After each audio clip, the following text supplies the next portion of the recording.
Gua saya di penjara juga. Yang masuk saya jamin kehidupannya, mereka pun saya kasih barang untuk ngedarin di dalam. Sampai saat ini masih. Jadi memang sengaja dimasukkan memang Dimasukkan untuk mengedarkan di dalam sel. Karena kebutuhan sel tuh banyak juga sama seperti kebutuhan di luar. berapa persen dari 100% penghuni lapas itu pakai narkoba? Hampir semua ya. Hampir 75%, 80% itu pemakai. Berarti sipir tahu dan kalapas tahu dong? Tahu. Itu hal umum. Karena kan kita juga masuk barang itu nggak mudah. Biasanya itu uang tip atau apa segala macam selalu diminta. Berapa biasa minta? Sipir berapa, kalapas berapa? Ya nominalnya masih jutaan ya, belum ratusan juta. Masih jutaan. Misalnya jutaan, sipir tuh dapat berapa sih? Sipir sebulan bisa dapat 5 juta, 7 juta. Tergantung kita bawa masuk barangnya berapa banyak. Oh barangnya sekian ya tinggal di itu aja proses. Kalau kalapas dapat berapa sih? Kalapas dia puluhan ya, puluhan juta. Yang paling banyak demand-nya itu di penjara mana? Cipinang.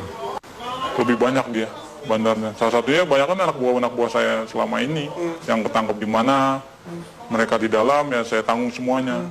Dia di dalam, hidup keluarganya di luar, saya tanggung semua. Oke. Sampai dia keluar. Sampai dia keluar. Secanggih apa sih bisa ngatur peredaran narkoba Iya. dalam penjara? Alat-alat mereka canggih dong? Canggih. Mereka alat-alatnya lebih canggih dari pemerintah Indonesia sendiri ya. Masa? Iya. Secanggih apa? Dari mulai telepon, mereka pakai satelit, langsung tembus satelit. Tidak ada lagi lewat operator-operator Indonesia. Mereka semua pakai satelit. Jadi nggak bisa disadap. Nggak bisa disadap. Sangat sulit untuk disadap. Tidak akan ada habisnya Indonesia. Karena Indonesia target terbesar di Asia untuk peredaran. Untuk peredaran. Kenapa Indonesia jadi target? Karena demand yang begitu besar. Demand-nya begitu besar. Keuntungannya juga besar. Hukumannya juga ringan. Soal hukuman, Iya. ringan. Berarti nggak mungkin bikin jera. Apa sih yang bikin jera aparatnya? Dari mana sih kemudian kalau misalnya mau ngabisin ini gitu? Dari mana sih? Biasanya kalau main di hakim itu buat main hukuman. Peringanan hukuman, segala macam. Anda bayar? Saya bayar. Dalam bentuk uang atau dalam bentuk barang juga Anda kasih? Uang, biasanya uang. Mereka hanya uang. Kadang barang tergantung hakim. Hakim maunya apa ya kita kasih. Banyak klien Anda yang hakim yang make juga? Ada banyak. Ada 10 orang ada.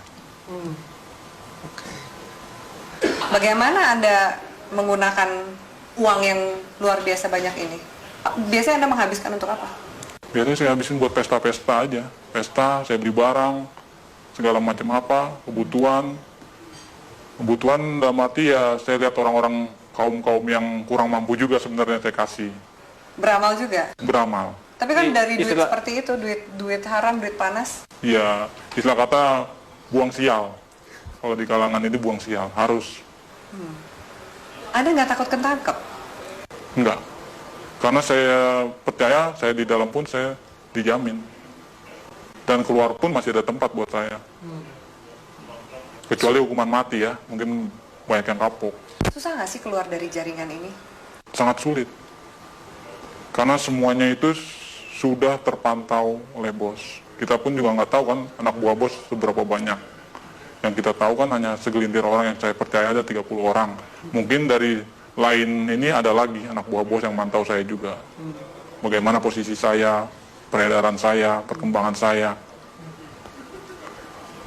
Oke. Dari Jakarta sendiri, selain 5 bos Anda ini, Ya, ada juga jaringan-jaringan yang lain? ada. Banyak. Di Jakarta aja ada sekitar 50 jaringan. Yang saya tahu 50 jaringan, mungkin lebih. Itu yang saya tahu. Jaringan ini lebih besar atau sama kuatnya dengan jaringan Anda? Macam-macam. Tergantung dari barang sih biasanya. Kalau barang kita bagus, banyak juga jaringan ngambil di kita juga. Makanya barang itu nggak pernah akan habis. Tidak akan pernah habis di Indonesia. Walaupun mereka menangkap, menyita segala macam berapa ribuan ton, ratusan kiloton, itu nggak akan pernah habis. Karena itu cuma sedikit, paling seujung jari ya, ujung jarinya dari total barang yang ada di Indonesia. Kalau BNN sendiri, gimana Anda sebagai bandar ngelihat BNN? BNN saya lihat sih Untuk saat ini tergantung orang-orangnya sih, BNN juga. Sama lah sama yang di Polres, Polda, segala macam. Istilah katanya kan orang Indonesia itu hanya butuh duit. Semuanya ujung-ujungnya duit. Asal kita punya duit, ya lolos. Sampai ke jaringan, kalau kepolisian juga Kepolisian udah hal umum. Udah nggak bisa di ini lagi. nggak mungkin dibersihin. Nggak mungkin dibersihkan. Karena memang aparatnya pun pemakai. Kenal sama bandar, kenal barang, nyuplai barang juga, begitu. Seterusnya. Bea Cukai gimana? Bea Cukai juga mengawasi kan Iya. seperti ini. Bea Cukai ada permainan juga. Makanya kita di Bea Cukai itu ada sekitar 5 orang kita pegang di sana. Untuk tiap ininya. Apa peran 5 orang di Bea Cukai ini? Meloloskan barang. Meloloskan barang. Jadi ada pengiriman juga. Pengiriman barang, pengeluaran keluar barang, itu semua lewat dari mereka ini, 5 orang ini. Oke. Anda punya berapa rekening? Ada 10 lebih. 10 lebih. Kurang lebih satu rekening isinya berapa sih? Tergantung ya, ada yang 1 miliar, ada yang 800, ada yang 750. Paling kecil ya sekitar 250 juta. Anda nggak takut kelacak oleh PPATK nih? Wah, enggak ya, itu nama rekeningnya udah beda-beda. Ada panggilan untuk berhenti dari dunia hitam ini? Belum ada. Saya masih menikmati sampai sekarang karena keuntungannya lumayan. Bukan lumayan lagi ya, mungkin kalau Mbak sendiri mungkin akan tergiur dengan hasilnya. Yakin kamu? Yakin sekali. Masa? Iya, benar. Belum ada panggilan untuk tobat berarti? Belum. Masih menikmati. Mau sampai kapan? Sampai seterusnya mungkin ya. Sampai tunggu panggilan. Orang tua Anda nggak curiga? Tidak ada yang tahu. Teman-teman kecil pun nggak ada yang tahu. Semuanya saya dan kawan saya yang baik saya kenal saja tahu. Apa enaknya punya uang banyak tapi harus bersikap seperti biasa-biasa dan sembunyi dari semua orang? Itu ya konsekuensi. Karena kalau kita terlalu vulgar pun orang akan mencolok. Ini anak kerjanya apa tapi menghasilkan segala macam, itu malah bakal menimbulkan kecurigaan.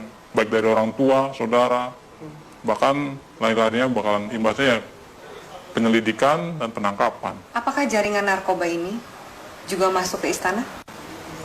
Istana sebagian ya udah masuk. Lewat mana? Itu organisasi lain. Kita belum bisa sampai masuk ke sana. Mungkin ya organisasi ini lebih kuat dari yang bos saya punya. Itu sudah masuk Ke istana? ke istana.